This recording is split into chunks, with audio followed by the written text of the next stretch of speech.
ഞാനും നീയും ഒന്നാണേ. ഭാഗം 64. അവളെ അവൻ ഉപദ്രവിക്കില്ല, കൊല്ലില്ല. അവളെ മറ്റാർക്കും വിട്ടുകൊടുക്കുകയില്ല. കാരണം അവളൊരു മഹാലക്ഷ്മിയാണെന്ന് മിഥുനറിയാം. പതിയെ പതിയെ വംശിയുടെ നാവ് കുഴഞ്ഞ് അവൾ താഴേക്ക് വീണു. എല്ലാവരും അവൾ പറഞ്ഞത് കേട്ട ഞെട്ടലിലായിരുന്നു. മയൂരിയും ആ അവസ്ഥയിൽ തന്നെയായിരുന്നു. അവൾ മയങ്ങി വീണ് എന്ന് കണ്ടതും സൂര്യൻ മയൂരിയുടെ അടുത്തേക്ക് വേഗം ചെന്നു. എല്ലാം കേട്ടുള്ള ഒരു ഷോക്കിൽ നിൽക്കുകയായിരുന്നു മയൂരി. അവളുടെ കണ്ണുകൾ നിറഞ്ഞൊഴുകുന്നുണ്ട്. അച്ഛനെക്കുറിച്ച് അവൾക്കറിയാം എന്നുള്ള കാര്യം സൂര്യനിൽ നിന്നും മനഃപൂർവ്വം മറച്ചു വെച്ചതാണ്. സൂര്യേട്ടൻ അറിഞ്ഞു കഴിഞ്ഞാൽ ഉറപ്പായിട്ടും അന്വേഷിച്ചിറങ്ങും എന്ന് അവൾക്കറിയാമായിരുന്നു. അന്ന് തൻ്റെ അമ്മയെ കൂടി മിഥുൻ പിടിച്ചു വെച്ചിട്ടുണ്ടായിരുന്നു. എന്നിട്ടാണ് തന്നെ ഭീഷണിപ്പെടുത്തിയത്. അതുകൊണ്ടാണ് അന്ന് സൂര്യേട്ടനെ അത്രയും ആളുകളുടെ മുന്നിൽ വെച്ച് നാണം കെടുത്തേണ്ടി വന്നത്. എല്ലാത്തിനും പിന്നിൽ തൻ്റെ അമ്മയുടെ സുരക്ഷ ഓർത്തത് കൊണ്ട് മാത്രമാണെന്ന് സൂര്യേട്ടൻ മനസ്സിലാക്കി കഴിഞ്ഞു. മയൂരി! സൂര്യൻ മയൂരിയെ വിളിച്ചു. പെട്ടെന്ന് സ്വബോധത്തിലേക്ക് വന്നതുപോലെ മയൂരി അവനെ നോക്കി. അവളുടെ മുന്നിൽ ദേഷ്യത്തോടെ നിൽക്കുന്ന സൂര്യനെ കണ്ടതും അവളുടെ ശരീരം തളരുന്നത് പോലെ തോന്നി. ഇപ്പോൾ അവൾക്ക് ഒരു ആശ്രയം വേണമെന്ന് തോന്നിയതിനാൽ സൂര്യൻ അവളുടെ അടുത്തേക്ക് ചെന്നു. അവളെ ചേർത്ത് പിടിച്ചു. പെട്ടെന്നുള്ള അവൻ്റെ ആ നീക്കം പ്രതീക്ഷിക്കാതിരുന്ന അവൾ അവനെ ചുറ്റിപ്പിടിച്ചു. കുറച്ചുനേരം അവൻ അവളെ ചേർത്ത് പിടിച്ചു. അവളുടെ സങ്കടങ്ങൾ ഒഴുക്കി തീർക്കാൻ അവൻ നിന്നുകൊടുത്തു. അവൾക്ക് ആശ്വാസമായി എന്ന് തോന്നിയതും സൂര്യൻ അവളെ അടർത്തി മാറ്റിക്കൊണ്ട് ചോദിച്ചു, മിഥുനെക്കുറിച്ച് നിനക്ക് എല്ലാം അറിയാമായിരുന്നോ? എന്നിട്ട് നീ എന്താ പറയാതിരുന്നത്? സൂര്യൻ മയൂരിയോട് ചോദിച്ചു. എന്ത് പറയണം എന്ന് അവൾക്ക് അറിയില്ലായിരുന്നു. മറ്റാരും അറിയാത്ത ഒരു രഹസ്യം കൂടി മയൂരിക്ക് അറിയാമായിരുന്നു. തൻ്റെ അച്ഛൻ ജീവനോടെ ഉണ്ട് എന്നുള്ള സത്യം. അതിന് പിന്നിലുള്ള ആളുകളെയും അവൾക്കറിയാമായിരുന്നു. അവരുടെ ഒരു ബിനാമി പോലെ അവരിൽ ഒരാൾ മാത്രമായിരുന്നു ഈ മിഥുനെന്നും ഇപ്പോൾ അവൾക്ക് അറിയാം. പറയ് മയൂരി, പറയേ. ഇനി എന്തൊക്കെ രഹസ്യങ്ങൾ ഞങ്ങൾ അറിയാനുണ്ട്? സൂര്യൻ മയൂരിയെ തട്ടി വിളിച്ചുകൊണ്ട് ചോദിച്ചു. പറയ്, നീ ഒരു രഹസ്യങ്ങളുടെ കൂമ്പാരമാണ്. പക്ഷെ നിന്നോട് പറയാത്ത ഒരു രഹസ്യവും എൻ്റെ മനസ്സിലില്ല. ഞാൻ വിചാരിച്ചിരുന്നു നിൻ്റെ മനസ്സിലും അങ്ങനെ തന്നെ ആയിരിക്കുമെന്ന്. ഇതിനു മുമ്പും നീ ഇതുപോലെ എല്ലാം പറയാതെ ഒളിപ്പിച്ചു വെച്ചപ്പോൾ ഞാൻ കണ്ടുപിടിച്ചുകൊണ്ട് നിന്നോട് പറഞ്ഞതാണ് ഇനി എന്തുണ്ടെങ്കിലും എന്നോട് പറയണമെന്ന്. നീ മനസ്സിൽ ഒറ്റയ്ക്ക് നിൻ്റെ വിഷമം താങ്ങരുതെന്ന്. എന്നിട്ട് വീണ്ടും നീ ആ തെറ്റ് തന്നെ ആവർത്തിക്കുന്നു. എന്നെ നീ വീണ്ടും തോൽപ്പിച്ച് കളഞ്ഞു. മിഥുനാണ് ഇതിന് പിന്നിൽ എന്ന് അറിഞ്ഞതിൽ കൂടുതൽ നിനക്ക് ഇതെല്ലാം അറിയാമായിരുന്നു എന്നുള്ളതാണ് എന്നെ തളർത്തിയത്. എന്നിട്ട് നീ എന്നോട് എന്തുകൊണ്ട് പറഞ്ഞില്ല എന്നുള്ളതാണ് എന്നെ തളർത്തിയത്. സൂര്യൻ പറഞ്ഞത് കേട്ടതും മയൂരി പൊട്ടിക്കരഞ്ഞുകൊണ്ടിരുന്നു. മതി മയൂരി, ഇനിയും അവൻ പറഞ്ഞതുപോലെ ഞങ്ങൾ അറിയാത്ത എന്താ ഉള്ളത്? അത് നീ പറഞ്ഞാൽ മാത്രമേ നിന്നെ ഞങ്ങൾക്ക് സഹായിക്കാൻ പറ്റുള്ളൂ. ഇല്ലെങ്കിൽ സ്വയം നേറി നീ നിന്റെ ജീവിതം അവസാനിപ്പിക്കേണ്ടി വരും. അതിനോടൊപ്പം നീ നശിപ്പിക്കുന്നത് എൻ്റെ മകൻ്റെ ജീവൻ കൂടിയാണ്, ജീവിതം കൂടിയാണ്. അത് നീ ഓർക്കണം. നിന്നെ ഒരുപാട് സ്നേഹിച്ചു എന്നുള്ള തെറ്റ് മാത്രമേ എൻ്റെ മകൻ ചെയ്തിട്ടുള്ളൂ മയൂരി. സൂര്യൻ്റെ അമ്മയുടെ വാക്കുകൾ അവളെ ഒരുപാട് തളർത്തിയിരുന്നു. എന്തോ ഓർത്തതുപോലെ അവൾ കണ്ണുകൾ മുറുക്കി അടച്ചുകൊണ്ട് സൂര്യൻ്റെ മുന്നിലേക്ക് വന്നു നിന്നു. എൻ്റെ അച്ഛൻ ഇപ്പോഴും ജീവനോടെയുണ്ട് സൂര്യ. ഞാനും സൂര്യനും ഒരുമിച്ച് അവർ കൊണ്ടുവന്ന് തരുന്ന ആ ഡോക്യുമെൻറ്റ്സിൽ സൈൻ ചെയ്താൽ മാത്രമേ എൻ്റെ അച്ഛനെ മോചിപ്പിക്കൂ എന്നുള്ളൊരു ഭീഷണിയുണ്ട് എനിക്ക്. എത്ര വർഷങ്ങളായി എൻ്റെ അച്ഛൻ അവരുടെ കസ്റ്റഡിയിലായിട്ടെന്നറിയോ? എൻ്റെ അച്ഛന് ഒരു അപകടം സംഭവിച്ചു എന്നുള്ളത് സത്യമാണ്. ആ അപകടത്തിൽ എൻ്റെ അച്ഛൻ മരിച്ചിട്ടുണ്ടായിരുന്നില്ല സൂര്യേട്ട. ശരീരം തളർന്ന് ഇപ്പോഴും എൻ്റെ അച്ഛൻ ജീവനോടെയുണ്ട്. പക്ഷെ ഒന്നും ചെയ്യാൻ പറ്റാതെ തകർന്നിരിക്കാൻ മാത്രമേ എനിക്ക് പറ്റുന്നുള്ളൂ. എൻ്റെ അച്ഛൻ എഴുന്നേറ്റ് നടക്കാൻ സാധിച്ചിരുന്നെങ്കിൽ എങ്ങനെയും എൻ്റെ അച്ഛൻ എൻ്റെ അമ്മയുടെ അടുത്ത് എത്തിയേനെ. പക്ഷേ ഒന്ന് ചലിക്കാൻ പോലും സാധിക്കാതെ കിടക്കുന്ന എൻ്റെ അച്ഛൻ. അത്രയും പറഞ്ഞതും സൂര്യൻ അവളെ വീണ്ടും ആഞ്ഞു കെട്ടിപ്പിടിച്ചിരുന്നു. ആരാ മയൂരി ഇതിന് പിന്നിൽ? നിനക്കറിയോ? സൂര്യൻ ചോദിച്ചു. അറിയാം. എൻ്റെ അച്ഛൻ്റെ സ്വന്തം അച്ഛൻ തന്നെയാണ് ഇതിന് പിന്നിൽ. അതായത് എൻ്റെ മുത്തച്ഛൻ. എന്താ? അച്ഛൻ്റെ അച്ഛനോ? അദ്ദേഹം എങ്ങനെയാ നിൻ്റെ അച്ഛനെ? എന്തിനാ ഇങ്ങനെയൊക്കെ ചെയ്യുന്നത്? എൻ്റെ അമ്മയെയും കൂട്ടി അച്ഛൻ ആ വീട്ടിൽ നിന്ന് ഇറങ്ങിപ്പോയതോടുകൂടി എൻ്റെ അച്ഛൻ്റെ വളർച്ച, അതിൻ്റെ പ്രതിഫലം പറ്റാനായിട്ട് അച്ഛനും സഹോദരങ്ങളും അച്ഛൻ്റെ അടുത്തേക്ക് ചെന്നിരുന്നു. പക്ഷേ അച്ഛൻ അവരെ കണ്ടില്ല എന്ന് വെച്ചു. അതിൻ്റെ ദേഷ്യത്തിന് അവരുണ്ടാക്കിയ അപകടമായിരുന്നു എൻ്റെ അച്ഛന് സംഭവിച്ചത്. ഈ മിഥുനെ മുന്നിൽ നിർത്തി ഇപ്പോൾ കളിക്കുന്നതും എൻ്റെ അച്ഛൻ്റെ വീട്ടുകാർ തന്നെയാണ്, അവൾ പറഞ്ഞു. ഇത്രയും അറിഞ്ഞിട്ടും നീ പറയാതിരുന്നത്? ഇല്ല സൂര്യേട്ടാ, ഞാൻ അറിഞ്ഞിട്ട് അധികം ദിവസമായിട്ടില്ല. എനിക്ക് കഴിഞ്ഞ ദിവസം ഒരു ഫോൺ കോൾ ഉണ്ടായിരുന്നു. അതിലൂടെയാണ് ഇതിൽ പകുതി കാര്യങ്ങൾ ഞാൻ അറിഞ്ഞത്. എന്നെ വിളിച്ചത് അവരുടെ അഡ്വക്കേറ്റ് ആയിരുന്നു. സൂര്യേട്ടൻ്റെ സൈനും എൻ്റെ സൈനും അവരുടെ ആളുകൾ ഇവിടെ എത്തിച്ചു തരുന്ന ആ ഡോക്യുമെൻറ്റ്സിൽ സൈൻ ചെയ്ത് തിരിച്ചയക്കാനാണ് അവർ പറഞ്ഞിരിക്കുന്നത്. മയൂരി പറഞ്ഞു. ഇതെന്തൊക്കെയാ സൂര്യ? എനിക്കിതൊക്കെ കേട്ടിട്ട് തല ചുറ്റുന്നു. ഒന്നും മനസ്സിലാകുന്നില്ല. എന്താ ഇവിടെ നടക്കുന്നത്? വേദവ് ചോദിച്ചു. മനസ്സിലായില്ലേ ഏട്ടന്? എൻ്റെ യഥാർത്ഥ ശത്രുവിനെ ഞാൻ തിരിച്ചറിഞ്ഞിരിക്കുന്നു. ഇത്രയും നാളും എൻ്റെ ശ്രദ്ധ വംശിയിലേക്കും ഋഷികേശിലേക്കും പോയപ്പോൾ അതിൽ സൈഡിൽ ഇവരുടെ എല്ലാ കാര്യങ്ങളും നോക്കിക്കൊണ്ട് ചേർത്ത് പിടിച്ചു നിൽക്കുന്ന ഒരാളിലേക്ക് മാത്രം നമ്മുടെ ശ്രദ്ധ പോയില്ല. ദത്തനിലേക്ക്, ഇവളുടെ അമ്മയിലേക്ക്. ആദിശ്രീ എന്ന ഇവളുടെ ഇപ്പോഴത്തെ അമ്മ. അവളുടെ അച്ഛൻ മാനവേന്ദ്രൻ്റെ സഹോദരിയാണ്. ദത്തൻ മാനവേന്ദ്രൻ്റെ ഏറ്റവും അടുത്ത കൂട്ടുകാരനും. എല്ലാവരിൽ നിന്നും ഇവളെ സംരക്ഷിക്കാനായിട്ട് അവർ സ്വയം ഏറ്റെടുത്ത ഒരു മുഖംമൂടി മാത്രമാണ് ആകാശിൻ്റെ മാതാപിതാക്കൾ എന്നത്. ഇവളെ ആകാശ് വീട്ടിൽ കൊണ്ടുവന്ന ആ സമയത്ത് തന്നെ അന്വേഷിച്ച് കണ്ടെത്തിയിരുന്നു ഇവൾ ആരാണെന്ന്. വെറുതെ മകൻ ഒരു പെൺകുട്ടിയെ വിളിച്ചു കൊണ്ടുവരുമ്പോൾ വീട്ടിൽ കയറ്റാൻ മാത്രം വിഡ്ഢിയല്ലായിരുന്നു ദത്തനും ആദിശ്രീയും. അവരന്വേഷിച്ചപ്പോൾ മയൂരിയുടെ അമ്മയെ കണ്ടപ്പോൾ തന്നെ അവർ തിരിച്ചറിഞ്ഞു ഇത് മാനവേന്ദ്രൻ്റെ മകളാണെന്ന്. അതുകൊണ്ട് തന്നെയാണ് അവളെ പ്രൊട്ടക്റ്റ് ചെയ്ത് നിൽക്കുന്നതും. അവരുടെ മകനെ പോലും അവർ അകറ്റി നിർത്തി ഇവളെ സംരക്ഷിച്ച് നിർത്തിയത്. ഇവളെ സംരക്ഷിക്കാൻ എനിക്ക് പറ്റുമെന്നുള്ള ഉറപ്പുകൊണ്ട് മാത്രമാണ് അവർ എൻ്റെ കയ്യിലേക്ക് ഇവളെ തന്നത്. നിനക്ക് എങ്ങനെ ഇതൊക്കെ അറിയാം? അപ്പോൾ ഇതെല്ലാം നിനക്ക് അറിയാമായിരുന്നോ? വേദവ് സൂര്യനോട് ചോദിച്ചു. ഇല്ല ഏട്ടാ, ആദ്യമൊന്നും എനിക്കറിയില്ലായിരുന്നു. പക്ഷെ ഇപ്പോൾ ഇവിടെ കേട്ട ഈ മാനവേന്ദ്രൻ എന്ന ആ പേര് കേട്ടപ്പോൾ എനിക്ക് മനസ്സിലായിരുന്നു ആദിശ്രീ ആൻറ്റി അദ്ദേഹത്തിൻ്റെ സഹോദരിയാണെന്ന്. ഇവളെ ചുറ്റിപ്പറ്റി എല്ലാം അന്വേഷിച്ചപ്പോൾ ദത്തൻ സാറിൻ്റെയും ആദിശ്രീ ആൻറ്റിയെയും പറ്റി ഞാനൊന്ന് അന്വേഷിച്ചിരുന്നു. അപ്പോഴാണ് നാട് വിട്ടുപോയ ആദിശ്രീ ആൻറ്റിയുടെ ഒരു സഹോദരൻ മാനവേന്ദ്രനെക്കുറിച്ച് ഞാൻ അറിയുന്നത്. ഇപ്പോൾ ആ പേര് കേട്ടപ്പോൾ എനിക്ക് ഓർമ്മ വന്നതും അത് തന്നെയാണ്. എല്ലാം കേട്ട് എല്ലാവരും അമ്പരപ്പോടെ തന്നെ ഇരിക്കുകയായിരുന്നു, മയൂരിയും. കാരണം ഈ അറിവ് അവൾക്കൊരു പുതുമയാണ്. അമ്മ അച്ഛൻ്റെ സഹോദരിയാണെന്നുള്ളത് കേട്ടപ്പോൾ അവളിലും ഒരു ഞെട്ടലുണ്ടായിരുന്നു. പിന്നെ അത് സന്തോഷത്തിലേക്ക് വഴിമാറി. സതീഷേട്ടാ, അവളുടെ മുറി പുറത്തുനിന്ന് പൂട്ടിയേക്ക്. വംശി, ഇനി അവൾ പുറത്തേക്ക് വരരുത്, നമ്മുടെ അനുവാദം ഇല്ലാതെ. ഞാൻ പറയും അന്ന് മാത്രമേ അവളെ പുറം ലോകത്തേക്ക് കാണിക്കാൻ പാടുള്ളൂ. അതുവരെ അവൾ ആ മുറിയിൽ തന്നെ കിടക്കട്ടെ, സൂര്യൻ പറഞ്ഞു. അവൻ മയൂരിയെ നോക്കാതെ പോകാൻ പോയതും മയൂരി അവൻ്റെ കയ്യിൽ പിടിച്ചു. സൂര്യേട്ടാ, എൻ്റെ അമ്മ മിഥുൻ്റെ കയ്യിലാണ്. അച്ഛൻ വീട്ടുകാരുടെ കയ്യിലും. രണ്ടുപേരെയും എനിക്ക് വേണം സൂര്യേട്ടാ. 5 വയസ്സ് വരെയാണ് ഞാൻ എൻ്റെ അച്ഛൻ്റെ സ്നേഹം അറിഞ്ഞിട്ടുള്ളൂ. അതിനുശേഷം അമ്മ എന്നെ ഒരു അമ്മക്കിളി എങ്ങനെയാണ് കുഞ്ഞിൻ്റെ ചിറകിൻ്റെ ഇടയിൽ വയ്ക്കുന്നത്, അതുപോലെയാണ് എന്നെ അമ്മ പ്രൊട്ടക്റ്റ് ചെയ്തിരുന്നത്. അമ്മ എന്നെ ചേർത്ത് പിടിച്ചിരുന്നു.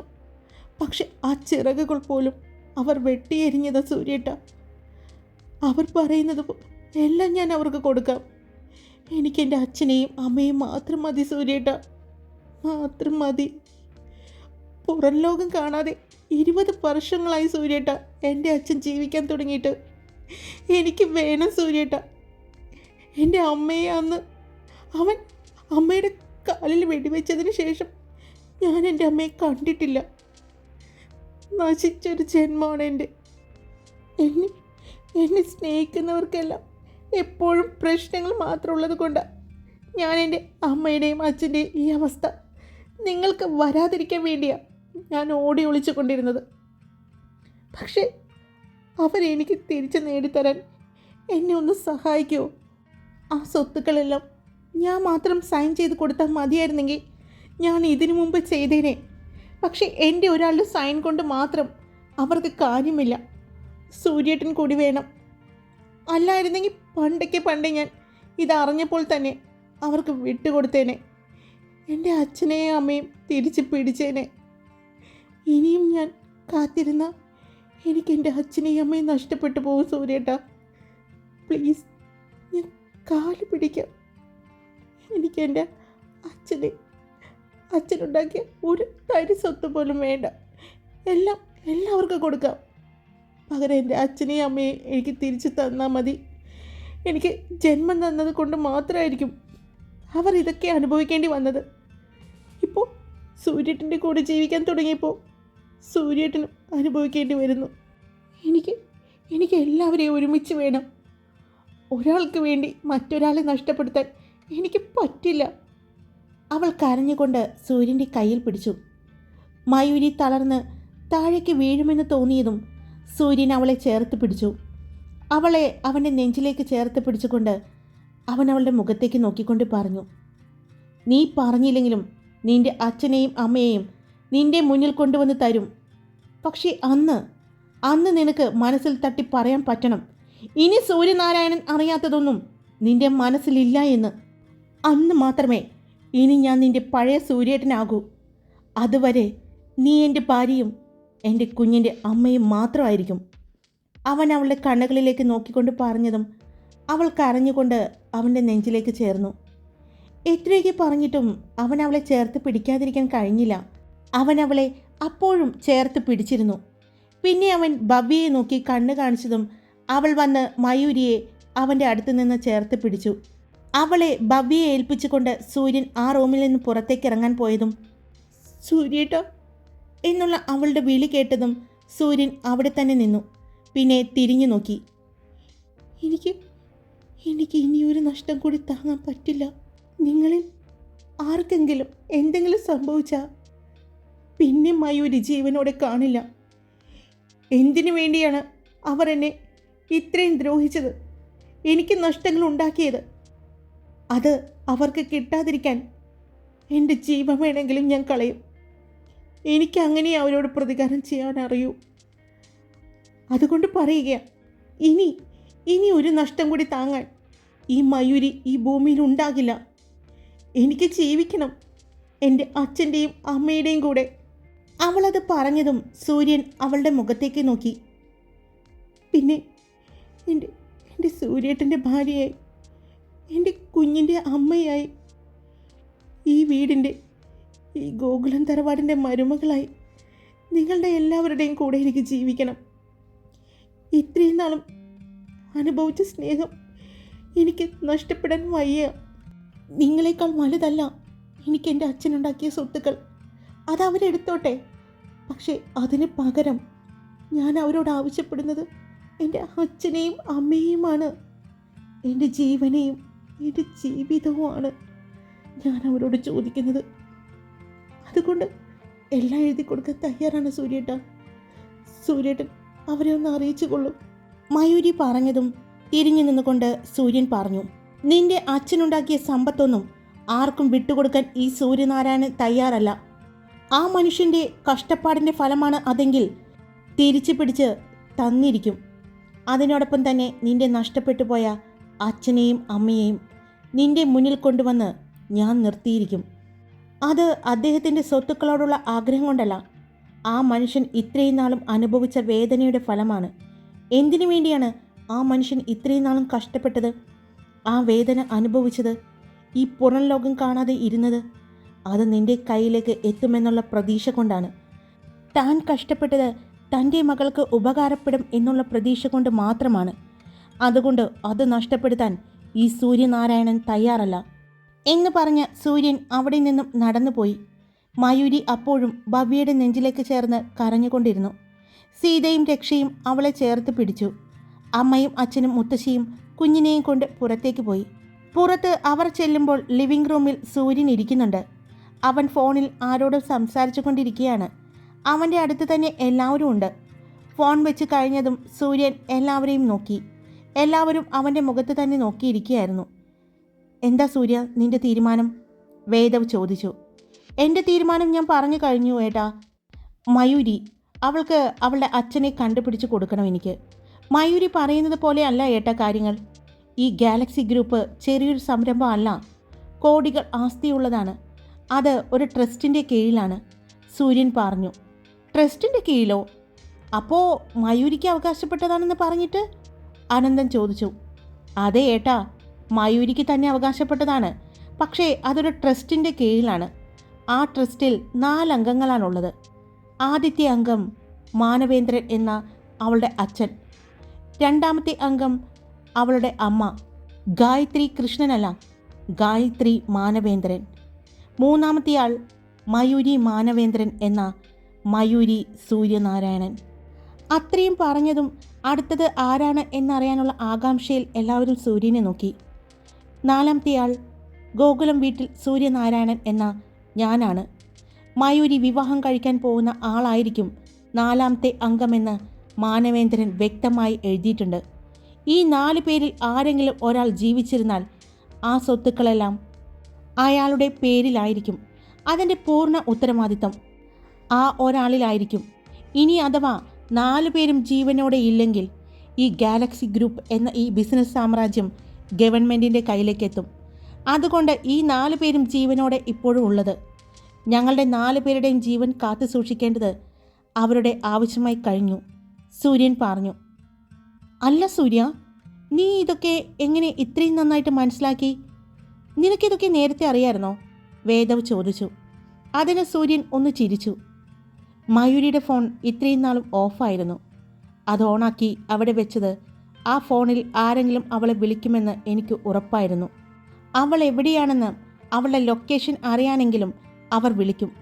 അങ്ങനെ യാദൃശികമായി അവളുടെ ഫോണിലേക്ക് കോൾ വന്നു. അവളുടെ ഫോൺ ഓണാക്കി വെച്ചിട്ടുണ്ടെങ്കിൽ അതിലെന്തെങ്കിലും ഒരു പണി ഞാൻ ഒപ്പിച്ചിട്ടുണ്ടാവും എന്ന് ചിന്തിക്കാൻ പറ്റുമല്ലോ. അവളുടെ ഫോൺ എൻ്റെ ഫോണുമായി കണക്റ്റഡ് ആയിരുന്നു. അതിൽ അവളെ വിളിച്ച് ഭീഷണിപ്പെടുത്തിയത് ഞാൻ അറിഞ്ഞിരുന്നു. അന്ന് ഞാൻ അന്വേഷണം നടത്താൻ തുടങ്ങിയതാണ്. അതിലൂടെ പല സത്യങ്ങളും ഞാൻ കണ്ടുപിടിച്ചിരുന്നു. അപ്പോൾ നീ ഒന്നും അറിയാത്തതുപോലെ അവളുടെ മുന്നിൽ ഇപ്പോൾ അഭിനയിച്ചതാണോ? അതെ ഏട്ടാ, അഭിനയിച്ചത് തന്നെയാ. വംശിയുടെ മുന്നിലും ഞാൻ കുറേ നാളായി ഇവരുടെ പുറകിൽ തന്നെ ഉണ്ടായിരുന്നു. എന്തൊക്കെയോ എനിക്ക് ചെറിയ ചെറിയ സംശയങ്ങളുണ്ടായിരുന്നു. ഞാൻ പറഞ്ഞില്ലേ, ദത്തൻ അങ്കിളിനെ പറ്റിയും ആദിശ്രീ ആൻറ്റിയെ പറ്റിയും അന്വേഷിക്കാൻ തുടങ്ങിയത് മുതൽ ഞാൻ ഓരോ കാര്യങ്ങൾ വാച്ച് ചെയ്യുന്നുണ്ടായിരുന്നു. അങ്ങനെയാണ് മയൂരിക്ക് വന്ന ആ ഫോൺ കോളും അതിൽ നിന്ന് അവളുടെ അച്ഛൻ ജീവനോടെ ഉണ്ട് എന്നുള്ള സത്യവും ഞാൻ അറിയുന്നത്. അവളുടെ ഫോൺ ട്രാക്ക് ചെയ്യാനുള്ള ഒരു കാരണം കൂടിയുണ്ട്. അവളിപ്പോഴും പേടിയിൽ ജീവിക്കുകയാണ് ഏട്ടാ. അവളുടെ ജീവിത സാഹചര്യങ്ങളാണ് അവളെ അങ്ങനെ എത്തിച്ചത്. ഇനിയും അവൾ പേടിച്ച് എന്തെങ്കിലും ഒരു അബദ്ധം കാണിക്കും എന്ന് എനിക്ക് തോന്നിയത് കൊണ്ടാണ് ഞാൻ അവളുടെ പിന്നാലെ തന്നെ അവളുടെ ഓരോ നീക്കങ്ങളും നിരീക്ഷിച്ചു കൊണ്ടിരുന്നത്, സൂര്യൻ പറഞ്ഞു. എൻ്റെ അന്വേഷണത്തിൽ നിന്ന് തന്നെ ഈ സ്വത്തുക്കളുടെ കാര്യമെല്ലാം ഞാൻ അറിഞ്ഞിരുന്നു. നമ്മുടെ വക്കീൽ അതിൻ്റെ കാര്യങ്ങളെല്ലാം ചെയ്യുന്നുണ്ട് ഇപ്പോൾ, സൂര്യൻ പറഞ്ഞു. ഹായ്, കഴിഞ്ഞ ദിവസം ഞാൻ പറഞ്ഞിരുന്നു വീഡിയോ ചെയ്യുമ്പോൾ AC ഇടാൻ പറ്റില്ല, ഫാൻ ഇടാൻ പറ്റില്ല എന്നൊക്കെ. അതിൻ്റെ വോയിസ് ഭയങ്കര ഡിസ്റ്റർബൻസ് ആണെന്ന് ഞാൻ പറഞ്ഞിരുന്നു. ഇത്രയും നേരം സ്റ്റോറി പറഞ്ഞപ്പോൾ ഞാൻ ഫാനും ഇട്ടിട്ടുണ്ടായിരുന്നില്ല, AC ഇട്ടിട്ടുണ്ടായിരുന്നില്ല. ഇപ്പോൾ ഞാൻ സ്റ്റോറി പറഞ്ഞു കഴിഞ്ഞപ്പോൾ ഇപ്പോൾ നിങ്ങളോട് സംസാരിക്കുമ്പോൾ ഞാൻ AC ഇട്ടിട്ടുണ്ട്. അതിൻ്റെ വോയിസ് നിങ്ങൾക്ക് കേൾക്കാൻ പറ്റും. ആ ഒരു കാറ്റ് ഭയങ്കരമായിട്ട് ഫീൽ ചെയ്യും, കാറ്റ് പോലെ ഫീൽ ചെയ്യുന്നില്ലേ? അപ്പോൾ അതുകൊണ്ടാണ് ഞാൻ പറഞ്ഞത് ഞാൻ AC ഇല്ലാതെയും ഫാൻ ഇല്ലാതെയുമാണ് വോയിസ് കൊടുക്കുന്നതെന്ന്. ഇപ്പോഴത്തെ കാലാവസ്ഥ അറിയാലോ, ഭയങ്കര ചൂടാണ്, ഒരു രക്ഷയില്ല.